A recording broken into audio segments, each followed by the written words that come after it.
Welcome to our Cabinet Vision tutorial on drawing walls. Today I will be using several levels of Cabinet Vision to show you all of the tools. However, I will be highlighting particular methods that must be used in specific levels as I go. Once you enter a new job or room, the first active option on the sidebar is Walls. You are not able to complete any other drawing actions in a room until you have at least one wall drawn. When you select the Walls option, the sidebar and ribbon bar options will change and your cursor will now be active to begin drawing walls. Before you even begin to draw them, you must consider your layout as a whole and determine where the starting point will be. Walls must always be drawn in a clockwise direction. Here is an example. If you are wanting to draw a U-shaped room to create 90-degree corners inside the room, you must start here in order to ensure the face of the walls are facing towards the inside of the room.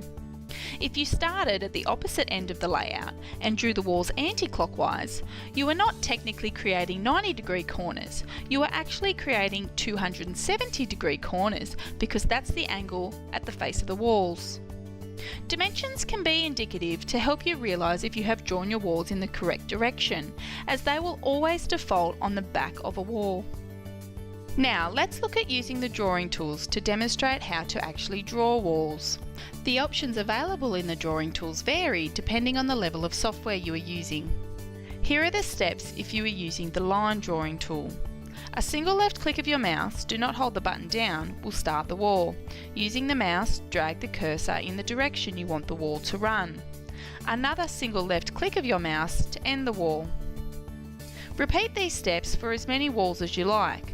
To accurately create corners of subsequent walls, the starting point of those walls should begin at the same point as the end point on the previous wall to create a miter join.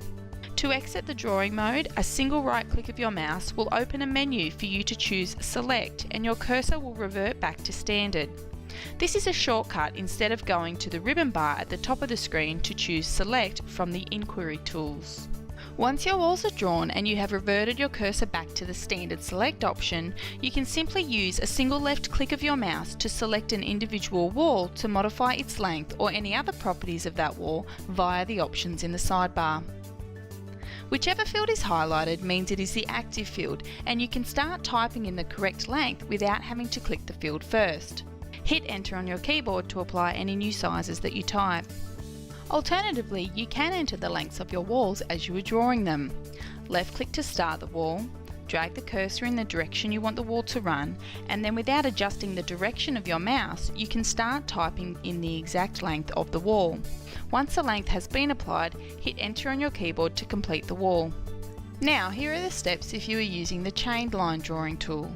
A single left click of your mouse to start the wall, drag the cursor in the direction you want the wall to run, and another single left click of your mouse to end the wall.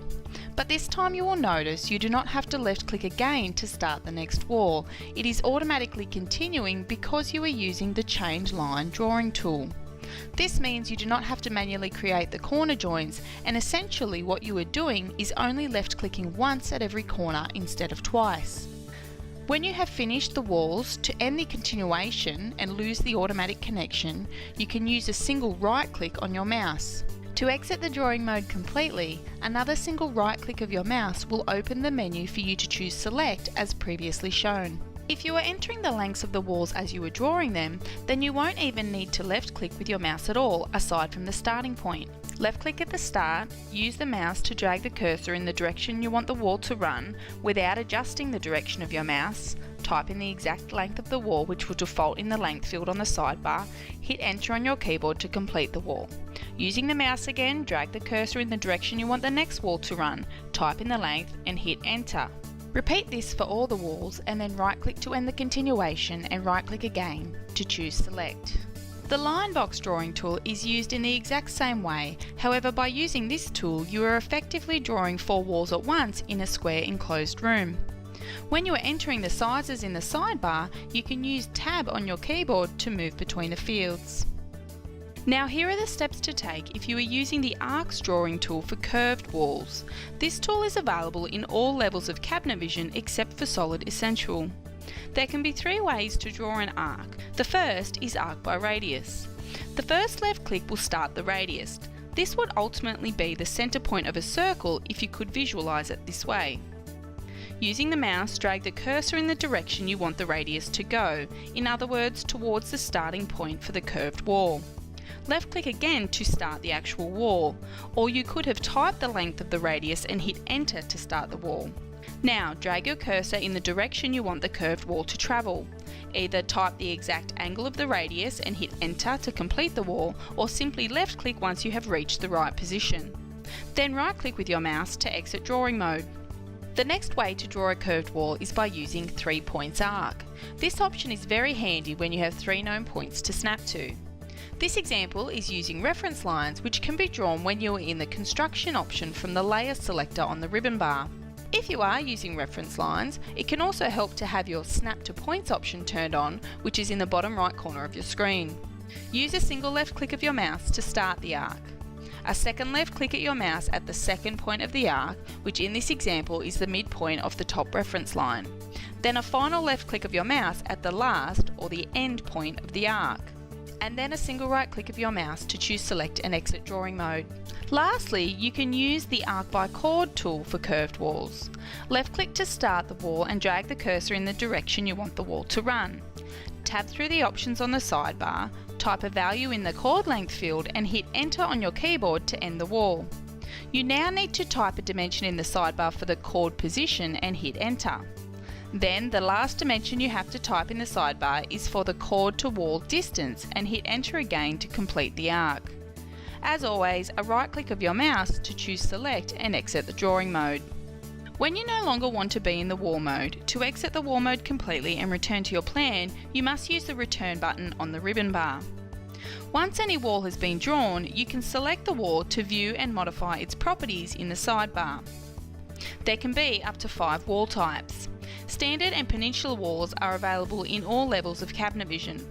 Cathedral walls or walls vaulted left and right are available in all levels except Solid Essential. Standard is the default option and should be used for all solid walls. Peninsula walls have no thickness, they are invisible in 3D view and should be used for breakfast bars and islands. Cathedral walls should be used for raked ceilings where the highest point is not at a wall end.